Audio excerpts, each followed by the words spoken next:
You feel it? When you walked in, you felt it. I can always tell the sensitive people in the crowd because they do that.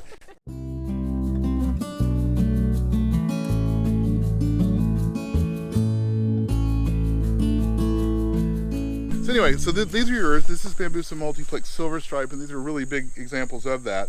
And as I just was discussing, this one's easiest to see because it has the fewest limbs and leaves. But if you'll, let's compare it. Let's find something. Let's compare it to this. So at this node, you're getting multiple branches, and the branches are starting to leaf. And so these are called Bamboo multiplex because they have multiple branches at every node, okay? And unlike running bamboos, if you break the branches off these, they grow right back, okay? So when these are out in the sun, every one of those segments will produce multiple branches, multiple leaves, and as the rhizome system is building strength, they'll start putting up new baby shoots from the ground. Clumping bamboos, shoot season, over here on the North Shore, it's about June 1st to the end of October. And then, so we have a relatively long shoot season. We're kind of in the middle of it right now, so you still have half the growth season to come. They're going to have to grow some roots. This is like a solid chunk of root. I've dug this out of a larger plant. So this is root. And when you cleave them in similar size, there's a reflex that bamboo has when it is separated from its mother rhizome in the case of runners, or if it's divided in the case of clumpers. It has a reflex and it goes, my root system has been upset. I'm going to save my strength to make smaller babies the first go round. So it saves its strength until it's sure it's producing enough food to take care of itself, and then it will produce bigger stalks. So they always back up, produce smaller stalks than is here the first go round. The second year it'll be nearly as tall, the third year it'll be above it. So it has to build a little strength. So what you can expect from these really tall plants when you put them in the ground, they're going to leaf out. All these leaves are feeding the root mass. This one, this one has really too many stalks, but it's just the way it came, so I left it. It's likely that the plants will self-abort some of these stalks, and they'll decide which ones they can keep and which ones they can't. And so they'll just get die and brittle, and they'll turn brown, and they'll turn brown, and you'll know which ones are dry and dead.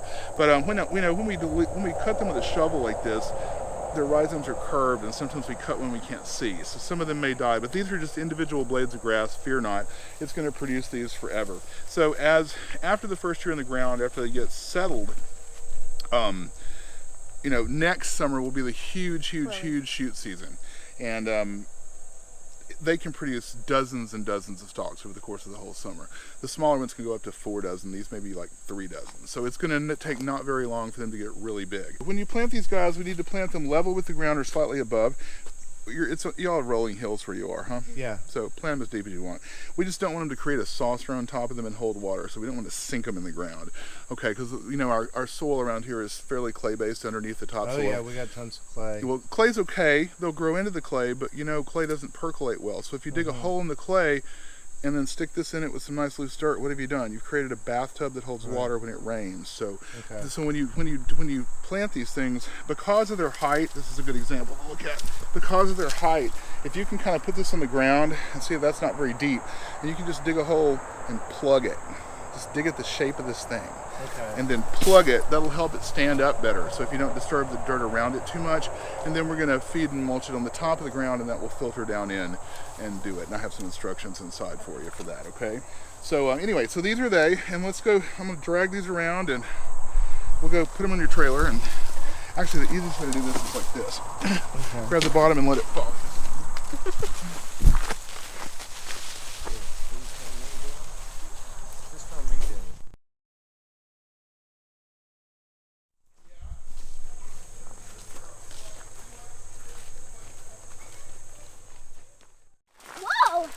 That dog is wiggly. She's a wiggler. We're halfway through the growth season, so this season they're not going to put on that much because we only have 2 more months and they go to sleep. But then look out next summer. Once they've really seeded in and off they go, that will help. But it won't take long. But so just so you know, these are self-contained plants, and this is a clumper because it's a clump. You see, so that's so underneath that. If you looked at my website and looked on the information page, you'll see the dried roots. Did you look at those? I did. Okay, the dried roots that are curved, they're like an inverted umbrella under the soil. Right. And so each one of those stalks is attached to one of those roots, and this is like a big upside down umbrella system under the soil. So that's what produces the stalks. But what catches the water is something different. So when you see a clump like this, the water catchment roots can go 6 times the diameter of that base invisibly in the ground. Okay. So if you have an area that's wet, these guys are going to reach their roots out and they're going to suck that water up because they're highly metabolic in the summer. So I'm going to go to the plants and show you some examples of what to expect. This is just a little How tall that is, isn't it? So this is Dulcis. This grove is about 17 years old, and I've let it come up the hill a bit. We kept it kind of about all day going to the paper mill, but you know. So come in here. It's more interesting on the inside. So okay, this is fun. Here's one. Look, see this? Shoot it from over here so you can see the tick-tock. Dulcis. Amanda, come look at this. This is just a little weird variation that it does, but sometimes Dulcis will do this. It'll do a little tick-tock as it grows, cool. which is fun. So if you take this and flame it and clean it and use it for something decorative, it's just got some organic character to it. But if you look around, you asked me about new. So look, see this? Now there are white rings on some, and some are not white. Okay, so there's importance there. But in our steamy South Louisiana climate zone, everything grows mildew. And that's what that is. So this was this year's baby. It takes about a year to grow in. So when you look around and see the white rings, this is a new one that just came up this spring. It grew this big in a Yeah. year. Oh yeah. So Oh it my came, gravy. So they break ground the 1st of April, and they grow from the ground to the maximum height they'll ever be, whatever size that is that year, in 30 to 60 days. And this will never ever get any larger. And then the 1st of April, they pop up for 6 weeks. They have only 6 weeks a year to put up their growth. They wait all year, and then up it comes. And within that bud, how do they do that? How do they go 40, 60 feet in 60 days? Because in that bud, it's like a deck of cards, and all these are diaphragms and these are hollow. So these diaphragms all exist right next to one another like a deck of cards, and they all grow at once. And so it telescopes it up because all the segments grow together. Yeah. What? You don't have any that's small that's just starting to grow up. Well, no, that only happens in April, but I can. The smaller, there's some small. Well, there's little ones out there. I'll show you. So the only time you can harvest for eating is April. Well, it's 6 weeks in the spring. Right. And in Asia, and Moso's the biggest one, and we'll go see it. Sweet. But this is sweet shoot. This is Dulcis. So this is about half as tall as its cousin Moso. Moso will get 70 feet. This will only get 40 feet, but it's kind of fat relative to its height. So it looks like more at eye level, but it's not such a big plant. It doesn't take as much room. So if you want something harvestable that's pretty, this is a good choice. Oh, in Asia, when it's time for shoots to come off, they're really delicate. If a rabbit bites the end of them, if you kick them with your foot, it's over and they won't produce. So they're super delicate things. They have these really husky leaf sheaths that cover them and protect them while they're growing that fall off. And we'll see some. These are all rotted, but we'll see some around the way. They're big, longer leaves. When you're harvesting them, you're supposed to grab them when they're about this high out of the soil, and you dig down to the rhizome. They come off the rhizome and kind of curl up, and you get them like that before they get cellulosic and you can eat them. Okay. In Asia, they have little children go into the groves barefoot because the kids aren't heavy enough to break them under the soil surface because they'll push the dirt a little bit before they emerge, and the kids can feel them with the soles of their feet and mark them and go back in a day, and they'll grow a foot or two a day, so they'll be up like this, but you have to catch them just as they're emerging. So adult people, even regular weight adult people, are too heavy and they can break them walking on them. So we try not to trot on the soil for the month ahead of shoot season, and then as you see it mounding, and once you watch it a little while, you can see it and put a flag and come back the next day and cut them out. I can't believe that grew in 60 days. Well, believe it. I've been watching it for 14 years and it never ceases to amaze me. Do people come and just harvest this for art projects or for building things? Well, I've sold it to a lot of people. Yeah. I had a lady that was a professional chef on a cruise ship, and she was from the Philippines, and she was like, "Oh, let me see. You got to use this to make nipa huts, and you use that to do this, and the fibers in this." It's like they really know the material. They utilize it. So these are individual blades of grass, just really specialized blades of grass. So new blades of grass are born, old blades die, the lawn lives on. So once they reach a steady state, and this is a small one. Like if you were gonna make a grove yourself, this is a good one. I didn't dig it. I just did a grove of this. See this one that has white rings on it? Yeah. And come here, Amanda. Come feel it. Come do this. It's kind of rubbery. You'll feel it's a little flexible yet. Oh yeah. But pull it back. See how it bends with you? Oh yeah. Okay. So it feels like bouncy. It is. So this is new, so it only came up in April, so it's not quite 6 months old yet. and they have to get some more cellulotic over the first 2 years. So we don't technically I could dig this. I'd prefer to wait several months and give it a chance to harden up, but then this one would be a seed plant for any grove. So it only takes a couple, 3. I like to do them with 3, but one will do it. It's nice to, if you decide to do that, it's nice to make a triangle, and the jump from 2 to 3 exponentially over time makes a whole lot of difference. The jump from 3 to 4 doesn't really. So if you do 2 or 3 of them, then you have that center of the grove, and then it can expand out. That's dead. Yeah, this is dead. Sorry, I thought it was going to snap for me.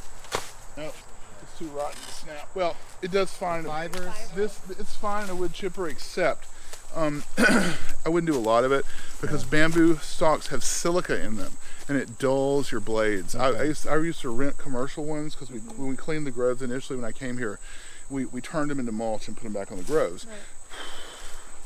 I probably burned as much diesel. I put as much CO2 back in the air, saving the bamboo as I, but no. it was beautiful mulch, but it dulls the blades terribly. So the easiest thing is to burn them. Okay, perfect shade. It's so cool in here. It is cool in here. Notice that? Yeah. There we go. I feel like I'm in another country right Yes, now. I it's mean, so honestly, are nice. we really in Louisiana? You know notice how this feels? Nature's air conditioner. At least 10 degrees. It is. At least. I say it's Chloe, 50. come this way, I baby. say it's 50 degrees perceptibly. It's really hard to get in here now, but come in here a little bit. So they're pulling cold water from the ground, and above our heads, the canopy is evaporating water from the leaves, and the cool air of evaporation is falling. So it does, once it has enough mass, it does create an air-conditioned environment. These are like the coils. Oh my right? gosh, Air I can't believe how dark it is in here too. It's just, it's like dark and cool. It's snuggly. nice. Just get in it enough to feel, and we'll go in some bigger groves. But notice the character of this. It's all really straight up. See that? Very straight. So this is the one everyone's afraid of because it's a really aggressive spreader. But if you have a spot where you can mow around it 25 feet, you can keep it where you want it forever if you keep it small. This grove is a little landlocked. This grove is 30 years old. The largest that we'll get in here is about 2 inches in diameter and 40 feet. So, but this grove produces these weird malformations. They're called tortoise shell nodes. So about 1 in 5 of them will display 1 or more of these. There's one baby, look, see that? These funny little knobs. And because this one is the thickest walled and strongest of the family, you can't see that, but it's really woody. This is what they use to build scaffolding 50 stories in the air in Asia because it's so strong you can walk on it. So it's this one you can't eat the shoots because they get so cellulosic. They're woody by the time they're this tall. So it's a little challenging to deal with if it gets away from you, but this is great for construction, because it's so That is amazing. sturdy. So, this is a bamboo barrier. This is made of polyethylene. It comes in 40, 60, 80, 120 mil. And this extends down below the soil surface 22 inches and therefore creates a seamless, slick surface that the advancing rhizomes will hit and then track along. So as you see, this has maintained this species over on this side of the barrier for many years now. Here, this is bamboo seed. This is called castellan. So they may have fallen out of there. Anyway, That's what the seeds look this like, went baby. to flower. It looks like, it's kind of like wheat with the grass. It doesn't make a flower, it just makes this little seed pod. This is called castellan. It's a yellow and green striped bamboo. It's been over here on the hill. I've been trying to get it to live for a long time. It's kind of in a high dry spot. We had chickens here for years, but it went to flower. And so when they go to flower, they try to grow back from the seeds that have fallen. You see that's kind of happened, and it's not doing well. So this grove is going to, will it reestablish itself? Yes. So an interesting thing about bamboo, you saw that it was time for that grove to go to seed, and so it dropped its seeds, and it's coming back from its seed. Well, interestingly, any bamboos dug from that grove are genetic clones. Okay, and the interesting thing is, they just still don't know the mechanism, but every seed crop has its own internal time clock, and when that died, so did this. And so did any plant I sold out of that grove for the past 15 years. Oh my gravy. So they're the same living organisms separated in distance, but they have an internal clock. Isn't that interesting? So most of the things don't flower for 100 years. Moso is the most frequently flowering one. It flowers every 67 years, like clockwork. They've used it in Japan for so many centuries for materials. Those we don't even know the flowering cycle of the ones you have. We think it's well over 100 years. There are some here in town that are well over 50 years old. When it flowers, does it actually put on flowers? You saw it. It's Oh, grass that's seed. when the little seed thing. Yeah, that's it. That's it. Because of that, because they only flower, give or take, once every 100 years, it's really unusual to have two flowering in close proximity to each other to cross-pollinate. So all these differences you see didn't happen like tea roses cross-pollinating. It happened from point mutations in the rhizome over time. That's very interesting. Isn't that? It is. What I said, if you dig something out of the ground or you disturb the bamboo's root, it has a reflex to produce smaller babies. Well, if you look at it in a larger scale like this, if you're trying to harvest off of a grove, if you harvest more than 20% of the standing stalks, it'll reflex. So you have to do a little at a time, so you don't impede your maturation while you're straightening it up. Temple is like a bottle brush and a stick. Oh, awesome. It's very flexible. Oh, I love that. So So I gotta- it blows in the breeze. We have some I like how the leaves are just up on the top. Oh, I love Isn't them. that pretty? So this one's it's extremely cold hardy. It's 5 below zero cold hardy, but it looks tropical. So it gives you kind of an exotic air and a cooler climate. Yeah. These are called tight runners, and you see they're running out here, and my satellite dishes are hiding in there. So this is Moso. This is the one that's the most important one commercially in the world. As these groves are maturing, okay, so as with every successive generation, they get a little bigger and a little taller. And with every crop of babies, the canopy gets a little higher and a little higher, shading the parents and killing them, and they fall over. So those blades of grass can't reach the light anymore. You'll notice most of the ones that are brown and dead are smaller diameter and not tall enough to reach the canopy. You see? So this is the parent plant. And once you reach kind of a steady state with the canopy, each one of these stalks can live up to 10 years. But as they're doing that, they don't live as long. Beeswax tea lights. It's a beautiful meditation spot. I used to do meditation group in the other grove at night, and the firelight and the bamboo, it's very elemental. If you'll notice, you can kind of feel that feeling here. Do you feel that when you walked in, you went, I almost cried. yeah, I know. She did. I know. I could see you were tearing up. Something. It was beautiful. Well, you know what? Here, let me tell you. I'm a physician, and I also have done a lot of esoteric study and a lot of meditation work. So here's my theory for why that does that. So if you think about it, most gardens are a whole bunch of little living things and bunch of little plants, and everything has its own vibration, and it's like a symphony or an orchestra. Things are happening. These things, this is like musically, it's like a chord, bong, that never changes. And so if you think about it, we're standing in the middle of one living thing. This whole ground beneath our feet, the stalks around us, the canopy above our head, this one living organism. And it's bigger than we are. And it has this very steady vibration. And it'll pull you into it. And we're in the middle of it. You feel it? When you walked in, you felt it. I can always tell the sensitive people in the crowd because they do that. Are there, yeah, I can tell. Me too. I can always tell. Or they get really quiet and they feel like they're in the library. They do that too. It's really interesting. I bet it is. The point is, of all this is, there's a design language to nature. It's very soothing and cleansing and clears your mind. I'm telling you, it does. Can you feel it? It's a powerful place. I can tell you Yeah. this is special. I'm like, this is nice.